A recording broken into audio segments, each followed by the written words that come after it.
Oke, bismillahirrahmanirrahim. Assalamualaikum warahmatullahi wabarakatuh. Waalaikumsalam warahmatullahi wabarakatuh. Sambil menunggu yang lainnya masuk di grup Google Meet ini, saya menyapa pada Anda semuanya, anak-anakku yang aku cintai ya, saya sayangi di perkuliahan kita yang sudah mencapai pertemuan yang ke-9 ya, ke-9 ini ya. Kalau Anda melihat di Google Classroom, kita sudah ada di pertemuan yang ke-9. Ya, nanti kita akan membahas tentang instrumen penelitian. Jadi sekali lagi saya sampaikan berulang-ulang terus-menerus ya, penelitian ya, atau sesuatu yang sifatnya tugas akhir untuk S1 itu yang nanti akan kita sebut dengan istilah skripsi itu wajib hukumnya, dan Anda sebagai mahasiswa manajemen ya, ekonomi manajemen harus memahami tentang metodologi penelitian ini. Jadi cara-cara atau step-step, langkah-langkah di dalam memulai sebuah penelitian. Jadi sekali lagi, metodologi penelitian ini ilmu. Bagaimana caranya agar nanti bisa meneliti ya, atau menulis penelitian. Semuanya itu diawali dari niat. Ya, kalau Anda tidak ada niat, maka biasanya akan molor-molor.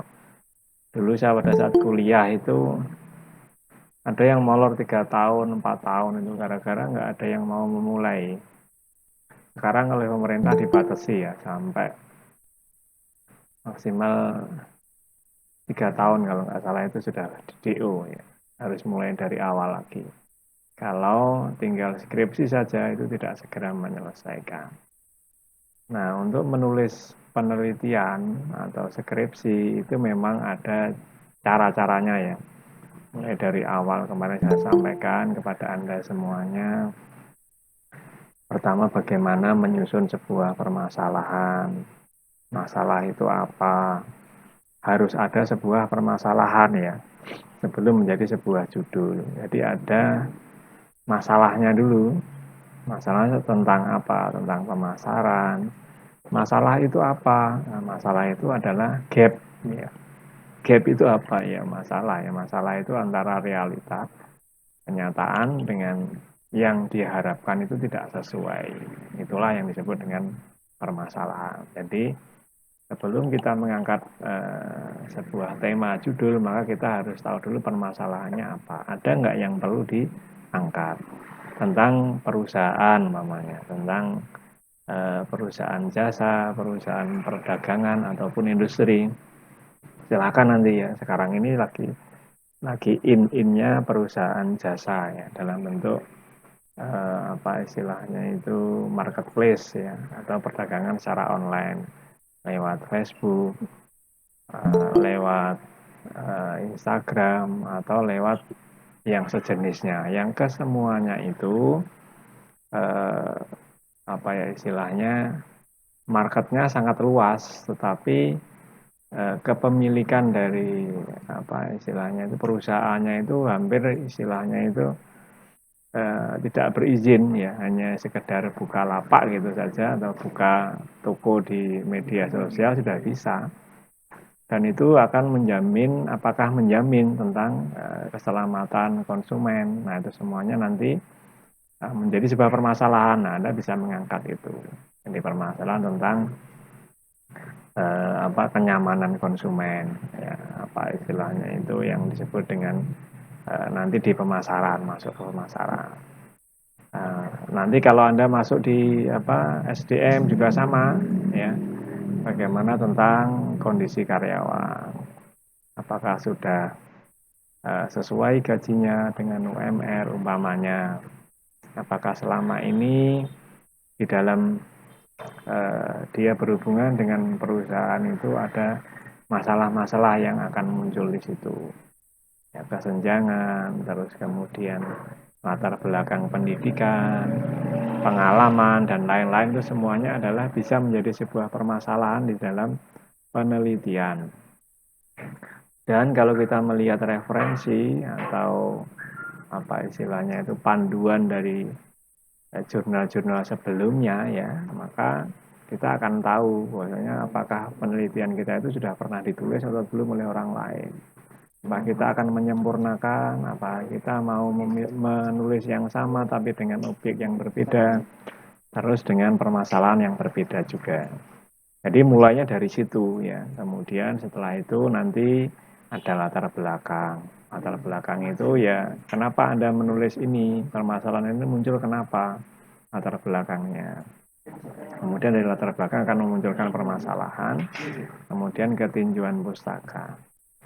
Di dalam pertemuan kali ini saya sebenarnya akan memberikan pembelajaran tentang instrumen penelitian ya, tapi saya akan mengulang dan mengulang terus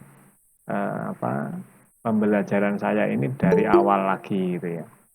Jadi mulai dari tadi yang saya sampaikan dari permasalahan, judul, tema ya, kemudian latar belakang, kemudian permasalahan, kemudian nanti ada yang namanya tinjauan pustaka ya atau sesuatu yang menjadi rujukan dari penelitian Anda. Ya, teori-teori di dalam S1 itu sebenarnya Anda hanya menguji tentang teori ya. Teori pemasaran apakah sudah benar, teori SDM apakah sudah benar. Nah, itu disesuaikan dengan realita kenyataan di lapangan. Nah, di perusahaan Anda maunya atau di perusahaan orang lain yang Anda melakukan riset atau penelitian di sana. Di dalam tinjauan pustaka ini nanti Anda harus mempunyai yang namanya referensi. Ya. Referensi itu kalau dulu itu kita harus mencari, membuka buku, mencari secara apa istilahnya manual. Sekarang itu ada program yang nanti harus Anda pahami, itu namanya Mendeley ya, Mendeley. Saya akan mencoba meng-share ya.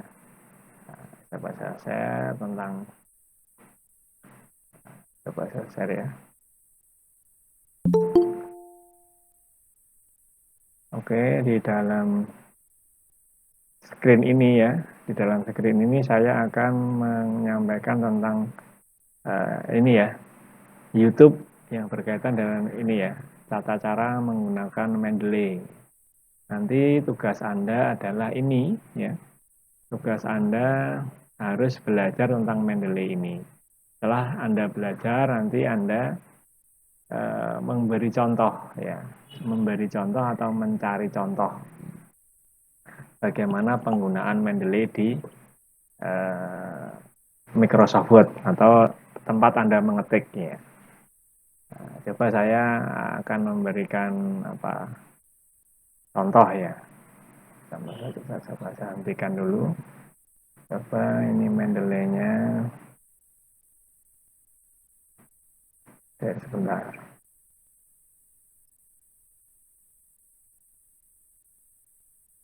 Jadi di dalam Mendeley itu ada yang namanya nanti programnya ya seperti nanti saya buka, masih saya buka semuanya ini ya. Nah, masih saya buka semuanya, saya coba share di linknya, coba di link, saya share. Nah, ini adalah tampilan dari Mendeley Desktop ya. Nanti Anda menginstal secara gratis ya, cari aja Mendeley. Tulisannya seperti ini ya, Mendeley ini ya. Nah, nanti Anda cari di di Google ya. Kemudian kita coba langsung cari ya. Saya carikan dulu, namanya seperti ini. Stepnya. Nah, stepnya seperti ini. Saya coba saya save dulu pelan-pelan. Oke, jadi seperti ini pokoknya kita memulai mencari Mendeley desktop download ya. Di situ ada tulisan download, ada Mendeley untuk PC ya. Nah, nanti saya coba ini ada yang masuk. Ya, ini Mendeley ini nanti kita enter gitu saja ya akan muncul ya. Seperti ini gambarnya Mendeley itu seperti ini. Nah, Mendeley ini nanti kalau kita klik ya mendeley.com kita klik ya nanti Anda silahkan untuk menginstal secara gratis ya. Nah, seperti ini diinstal Mendeley untuk Windows ya. Nanti setelah diinstal maka panduannya itu akan ada di dalam yang saya sampaikan di YouTube ini ya. Jadi cara menggunakan Mendeley untuk Microsoft Word. Atau Anda bisa melihat juga cara lengkap dan mudah menggunakan Mendeley Indonesia. Jadi ini semuanya adalah alat bantu ya di dalam mencari apa istilahnya itu referensi, mencari referensi. Coba saya apa istilahnya saya kasih contoh ya. Umpamanya sebentar. Umpamanya seperti ini. Nah, ini dokumen ya. Dokumen Mendeley saya bukakan dulu. Nah, ini Mendeley ya. Di dalam Mendeley itu nanti, umpamanya saya mencari tentang apakah penelitian saya itu sudah ada di dalam Mendeley. Saya tulis ya, Prasetya Trimahendra. Oke ya. Jadi di situ sudah ada jurnal saya. Ya. Apakah jurnal saya sendiri atau dengan dosen yang lain? Di sini saya pernah bersama Bu Ika ini ya. Nah, kalau kita klik di sini, nah itu akan muncul. Bahwasanya saya pernah lewat jurnal inventory ini. Nah, ada abstraknya, ya semuanya itu kalau kita cari di sini sudah ada. Ya. Ini juga sama, jadi jurnal Nusantara, jurnalnya UNP Kediri. Jadi itu ya maunya kita cari jurnalnya siapa Bu Indri, Indrian ini, Bu Indrian Supeni ada ini, Bu Indrian Supeni ada ini. Mana tadi saya sebentar. Nah, siapa lagi dosen yang pernah maunya ada nggak punya Bu Dian? Dian Arintowati. Ada nggak Dian?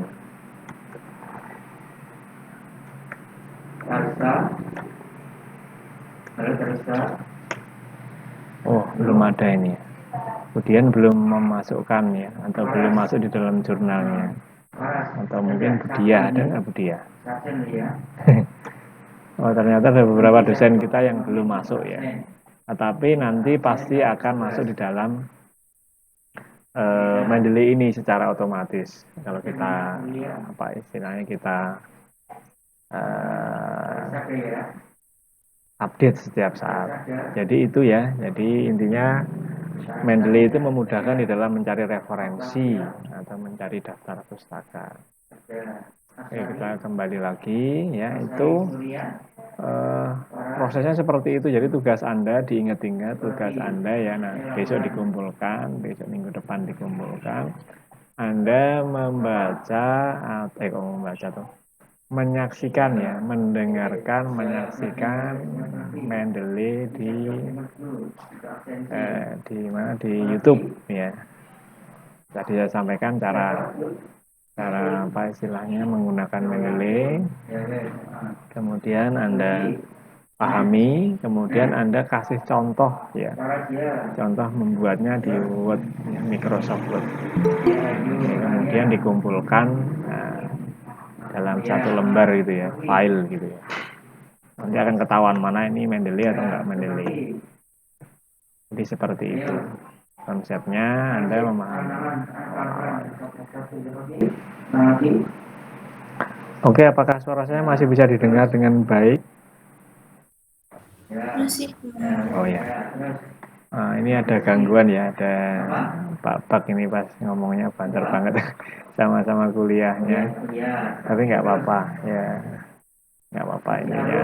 Kita nanti tetap belajar. Jadi itu intinya ya, nanti setelah kita belajar tentang daftar pustaka atau tinjauan pustaka tadi, dan kemudian kita akan belajar tentang kerangka berpikir. Kemarin sudah saya ajarin juga kerangka berpikir itu apa. Kemudian kita berbicara tentang variabel. Penelitian itu ada variabelnya. Ada sesuatu yang menjadi inti pokoknya ya, variabel di dalam penelitian itu ada variabel X, ada variabel Y, ada variabel independen, ada variabel dependen, ada variabel bebas, ada variabel terikat. Itu semuanya pengertiannya sama ya. Cuman istilahnya itu berbeda di dalam penyampaian saja. X ya. X itu adalah variabel independen atau variabel bebas. Y itu adalah variabel terikat atau variabel dependen ya, dependen terikat. Nah, semuanya saling mempengaruhi atau X ini mempengaruhi Y itu gitu ya. Kemudian setelah itu nanti kita akan merumuskan tentang metodologi penelitiannya seperti apa di bab 3. Nah, sekarang saya akan menjelaskan tentang instrumen ya, instrumen penelitian. Jadi saya akan share dulu tentang saya coba nggak ada ini. Pembangunan internasional. Sebentar. Oke, saya share tentang instrumen penelitian ya. Oke, sudah bisa dilihat semuanya dan bisa dilihat atau dipelajari nanti di Google Classroom ya. Ada beberapa teman Anda yang tanya, Pak ini HP saya kok error, HP saya kok tidak bisa digunakan untuk untuk presensi atau untuk melihat Google Classroom. Nah, saya memberikan beberapa tip ya, cara. Sebenarnya Anda sudah bisa tuh. Bagaimana di dalam satu HP itu ada 2 akun. Ada 2 tempat ya. Ada 2 tempat yang berbeda. Pokoknya Anda punya WA 1, ada WA 2. Nah, ini bisa. Namanya nanti Anda menginstal namanya parallel space ya. Parallel space, coba Anda cari di Google Play Store ya. Play Store-nya di HP Anda itu ada yang namanya parallel space ya. Jadi intinya di situ nanti Anda maunya yang satu rusak, maka Anda titip ke teman Anda, coba saya diinstalkan parallel space, nanti di space yang satunya itu adalah nama Anda. Kemudian kalau sudah nggak kepakai, ya di uninstall kembali. Kalau HP-nya sudah bisa atau sudah jadi, sudah nggak rusak lagi. Jadi itu ya, ada beberapa metode di dalam presensi maupun kegiatan belajar mengajar saya. Dan semuanya yang namanya online itu mudah, gampang ya. Nah, jangan Anda mempersulit gitu ya. Karena saya tidak suka dipersulit, Anda juga tidak suka sulit-sulit. Dan saya nggak kepengen Anda kesulitan, tetapi ingin Anda mudah. Oke, ini yang pertama ada instrumen penelitian. Jadi instrumen yaitu adalah instrumen pengumpulan data adalah alat bantu. Ya. Jadi yang alat bantu ini yang digunakan atau dipilih oleh peneliti. Itu ada jenis-jenisnya. Yang pertama wawancara. Anda pasti tahu yang namanya wawancara. Wawancara itu berarti ya berbicara 2 belah pihak gitu ya, atau 3 belah pihak atau lebih dari 1 orang. Yang ininya bertanya tentang sesuatu yang berkaitan dengan penelitian Anda, dengan respondennya secara lisan. Berarti lisan itu bisa tatap muka, tapi bisa juga lewat telepon atau seperti ini ya, seperti maunya lewat Google Meet atau Zoom, itu bisa dianggap sebagai wawancara yang sifatnya online. Yang dulu itu harus tatap muka, sekarang bisa lewat online langsung ya. Seperti itu. Kemudian ada kuesioner, ingat-ingat kue ya, kayaknya bukan kui ya, tapi kuesioner. Kuesioner merupakan alat teknik pengumpulan data yang dilakukan dengan cara memberikan seperangkat pertanyaan dan pernyataan tertulis kepada responden untuk dijawab. Nah, Anda harus nanti membuat kuesioner. Nah, pertanyaan-pertanyaan tentang variabel yang Anda tulis. Jenis pertanyaannya ada seperti itu A, B, C, D, sampai E, sampai F, G, H, I, J, ya, L, M, sampai M. Nah, itu semuanya adalah yang berkaitan dengan kuesioner. Kemudian ada skalanya. Skala itu alat untuk dalam pengukuran kuesioner tersebut ya. Jadi ada skalanya, skala pengukuran kuesioner. Ada angka-angkanya di dalam pengukuran kuesioner. Jadi kuesioner nanti biasanya kan ada istilah seperti ini. Kalau di skala nanti ada apakah Anda bagaimana pendapat Anda tentang motor Honda umpamanya, pertanyaan seperti itu. Ada jawabannya yang sangat suka, terus biasa saja, atau cukup biasa saja ya. Kemudian tidak suka dan tidak suka sekali. Itu semuanya ada pengukuran skornya. Makanya kalau suka sekali ya nilainya 5 gitu. Atau suka nilainya 4, sedang saja atau biasa saja nilainya 3. Kemudian tidak suka nilainya 2, tidak suka sekali nilainya 1. Nah, itu semuanya ada skala pengukurannya gitu ya. Yang itu semuanya nanti akan kita apa istilahnya itu kita validasi ya, kita nanti ada istilah validasi itu di belakang ada ya. Nah, itu semuanya akan menjadi sebuah metode. Jadi ada aturan yang namanya ya, ini ada skala Likert ya, ada skala Likert dan Gertzmann. Ini biasanya yang sering digunakan ya. Nah, kalau Likert itu biasanya tadi ya 1 sampai 5. Kalau Gertzmann ini biasanya pertanyaan antara ya dan tidak, itu biasanya seperti itu gitu ya. Pokoknya apakah Anda selalu tepat masuk kerja? Ada benar, ada salah, iya dan tidak. Ada dua pilihan. Pilihannya skala Gertzmann. Ada skornya. Skornya 1 sama 0. Tapi kalau skala Likert itu biasanya banyak ya, sangat penting, ragu-ragu, tidak penting, sangat tidak penting. Nah, atau yang lainnya mungkin tadi saya sampaikan ya, sangat suka, biasa saja, tidak suka sekali. Ada skornya. Ya, skornya seperti ini. Nah, itu semuanya nanti di skala. Nah, dari beberapa pertanyaan itu nanti yang paling banyak yang mana? Nah, ini nanti akan masuk ke lingkup validasi. Namanya Anda tentang bagaimana pendapat Anda atau pendapat responden atau pendapat konsumen terhadap rumah makan Laila umpamanya, atau rumah makan yang Anda sukai apa gitu ya, yang dijadikan sebagai objek penelitian. Nah, itu semuanya nanti seperti ini ya, skalanya dibuat secara angka.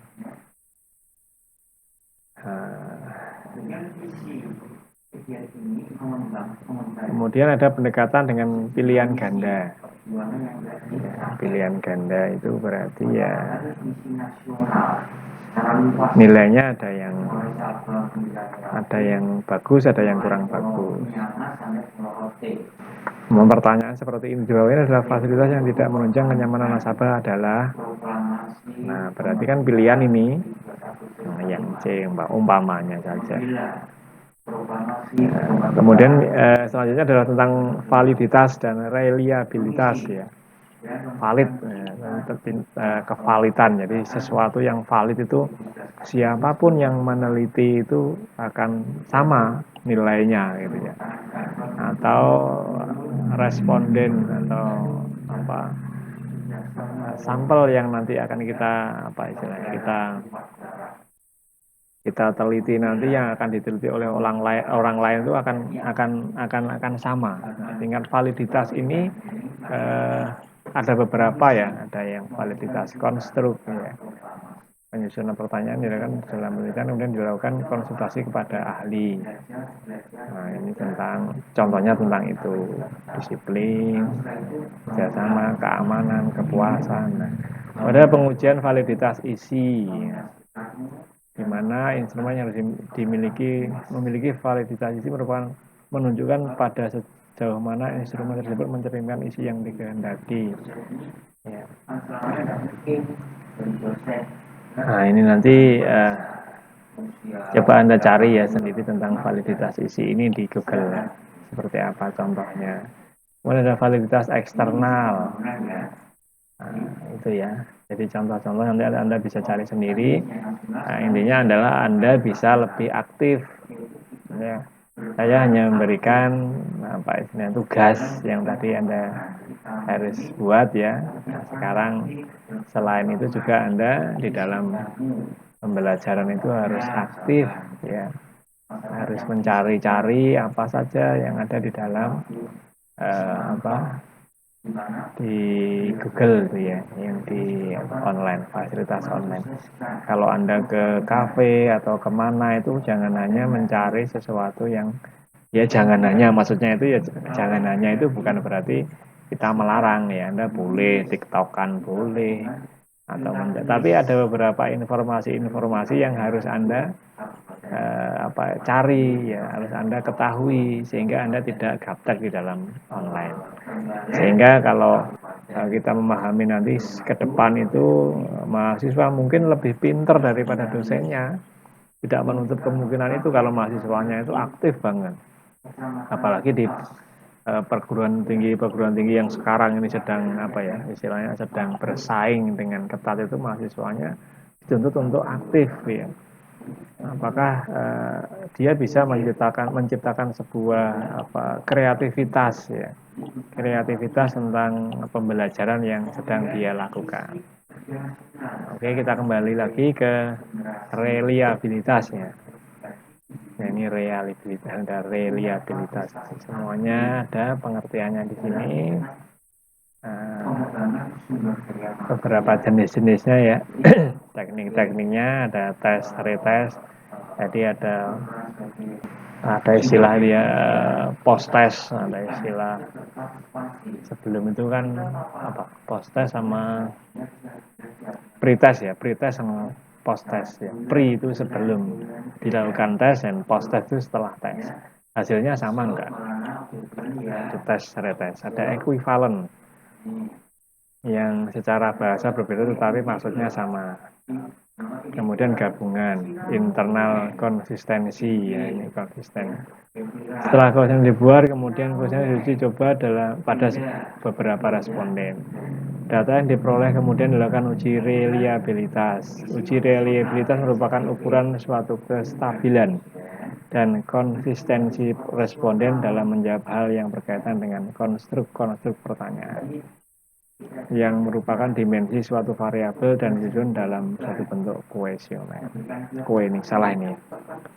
Tulisnya salah, kuesioner sih.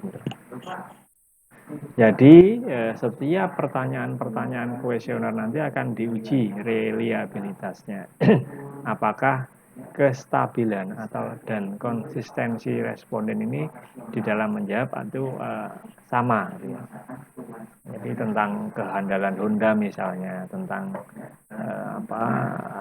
keiritan gitu ya, tentang BBM atau tentang pemasaran bentuk lainnya, pemasaran perumahan, pemasaran produk layanan jasa, pulsa, itu semuanya nanti yang menjawab adalah responden atau sampel-sampelnya yang akan kita ambil. Tapi konsistensinya itu nanti diuji di dalam uji reliabilitas ini.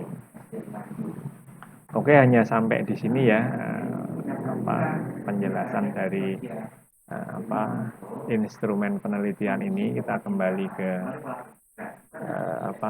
layar semula. Jadi itu ya, Anda semuanya harus memahami dari awal yang tadi saya sampaikan dan saya ulang-ulang terus, bagaimana metodologi penelitian itu sangat penting.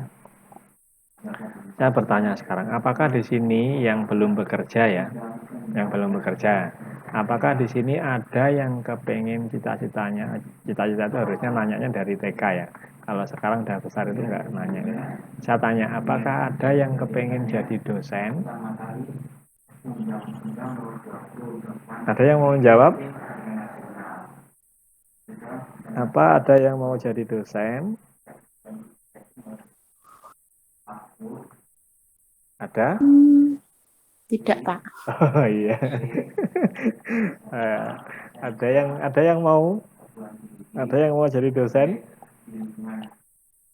Wah, kelihatannya semuanya nggak kepengen jadi dosen. Ada ya? Ada? Mbak Noventi mau jawab? Atau yang lainnya? Ada yang kepengen jadi dosen? Sepertinya sejauh ini tidak ada, Pak. Iya, saya paham.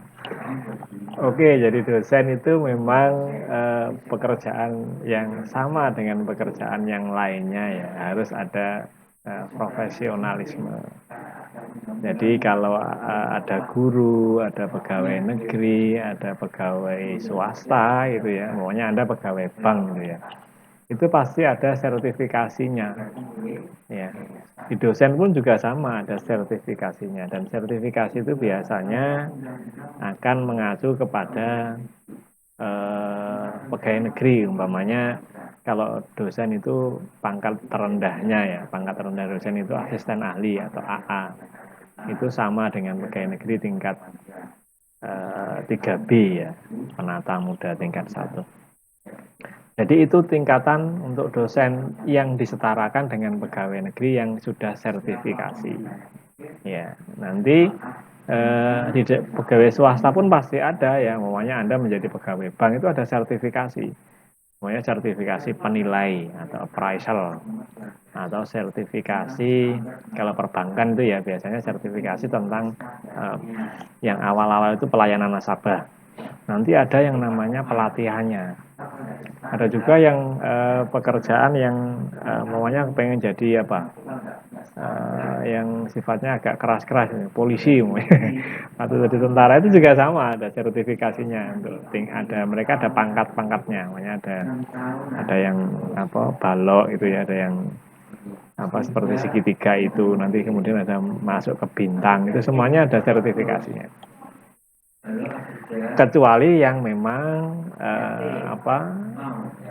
bekerjanya dari sektor non formal, umpamanya Anda menjadi petani, umpamanya Anda menjadi non formal pokoknya, menjadi pedagang biasa yang itu semuanya tidak ada sertifikasinya, hanya pengalaman saja, hanya pengalaman. Nah, ini saya coba nanya ini ya, sambil ngomong-ngomong, berapa menit sudah nih? Coba saya lihat, sudah 32 menit. Oke, saya pengen nanya satu persatu sih, sambil ngomong-ngomongannya. Mas Ahmad Afandi, bisa mendengar saya? Mas Ahmad Afandi, saya lewati. Mbak Almaida Nafisa, wah pada mandi semua ini kelihatannya. Saya lewati Mbak Alfia Mei. Coba Mbak Almaida. Mbak Almaida, saya tanya, Mbak Almaida itu nanti kalau sudah lulus atau sekarang ini sudah bekerja di mana? Mau jadi apa? Mau jadi apa nanti?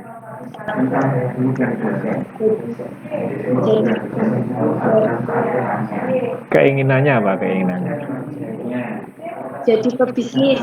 Oh ya, bisnis ya itu ya bagus. Nah, kemudian kalau saya ngasih contoh satu aja Mbak Almaida ini ya, menjadi seorang pebisnis. Seorang pebisnis itu hampir sama seperti kita semua di sini, dosen, polisi, pegawai swasta, itu semuanya harus profesional. Nah, profesionalnya dimulai dari mana? Ya dari kedisiplinan. Anda bangun jam berapa? Kemudian apa yang menjadi anak manajemen ya? Apa yang menjadi rencana Anda hari ini? Anda ngapain hari ini? Terus untuk menjadi seorang pebisnis itu upaya apa yang Anda lakukan? Umpamanya Anda pernah atau belajar kemana gitu ya. Pokoknya Anda ikut pada teman Anda yang sudah punya atau jualan sesuatu gitu. Anda belajar di sana, umpamanya gitu ya.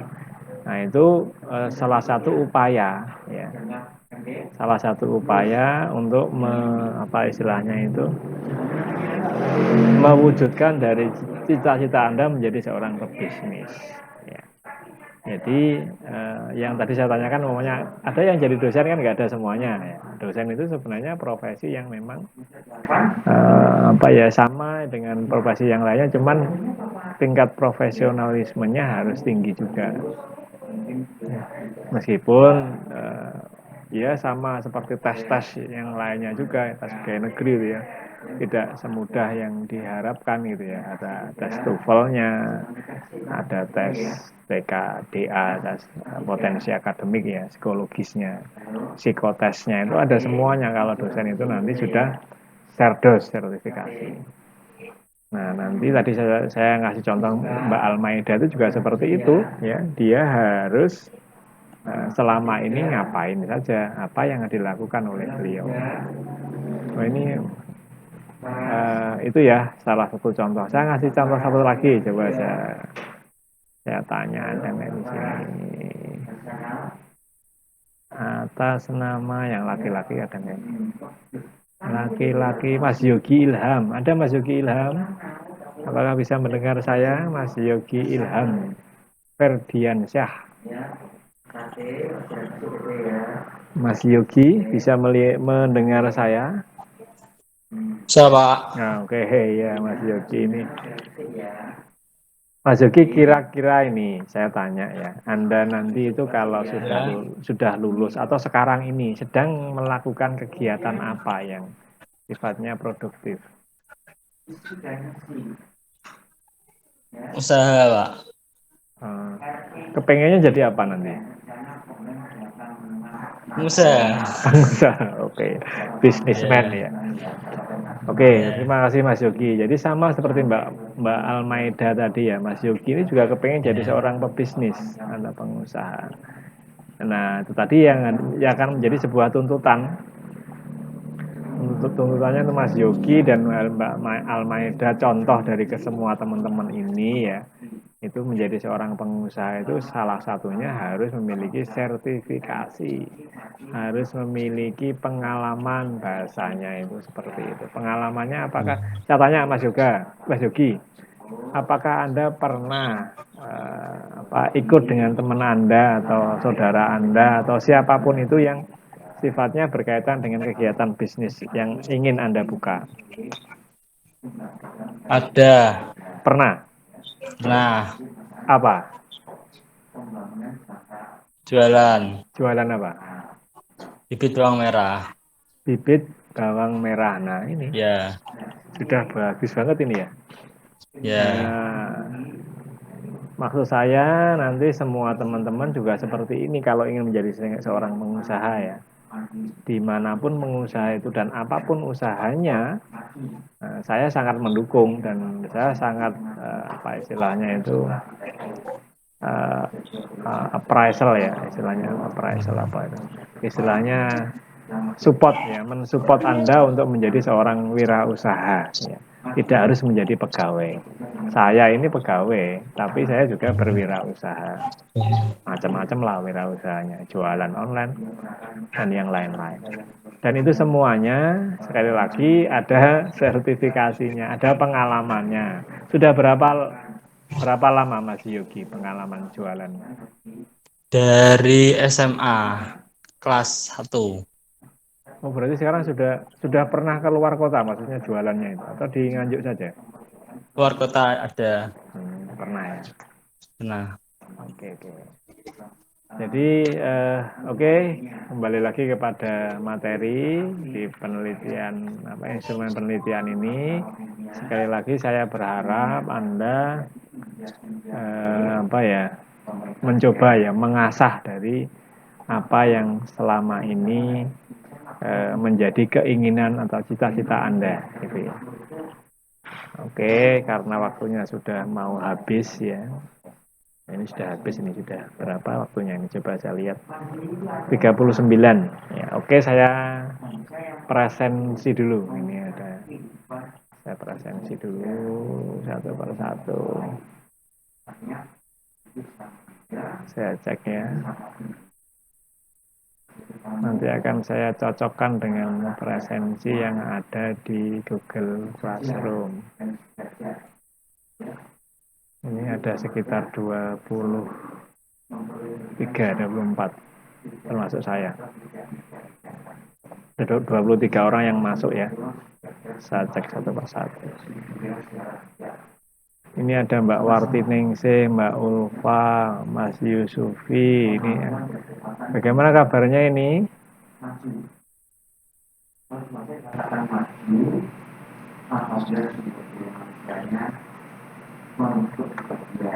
Mas Yusufi, oke. Bagaimana kabarnya? Alhamdulillah baik Pak. Ya, bagaimana pembelajaran sampai saat ini? Apakah ada nilai yang kurang bagus? DE gitu, ada? Masih belum. Belum ya? Alhamdulillah. Jangan kalau bisa. Nilai D sama E kalau bisa jangan. Sekali lagi kalau saya sampaikan, kalau nanti ada nilai D atau E itu wajib diperbaiki. Kalau nilainya C itu sunnah. Ya. Sunnah itu boleh diperbaiki, boleh tidak. Jadi sebelum nanti Anda masuk ke semester 7, semester 8, semester akhir ya, maka saya harapkan untuk konsultasi dengan Kaprodi atau Ketua Jurusan, Pak Bawono, kalau ada nilai Anda yang masih D, E, D atau E itu yang utama. Oke, dari sini ada pertanyaan sebelum saya tutup. Sudah saya absen semua. Ada pertanyaan, Mbak Esti, Mbak Ignes, Mbak Iza, Mbak Nira, ada nggak pertanyaan? Mbak Nol? Oh, nggak ada ya? Oke, saya akhiri pertemuan kali ini. Nanti akan saya share di YouTube ya.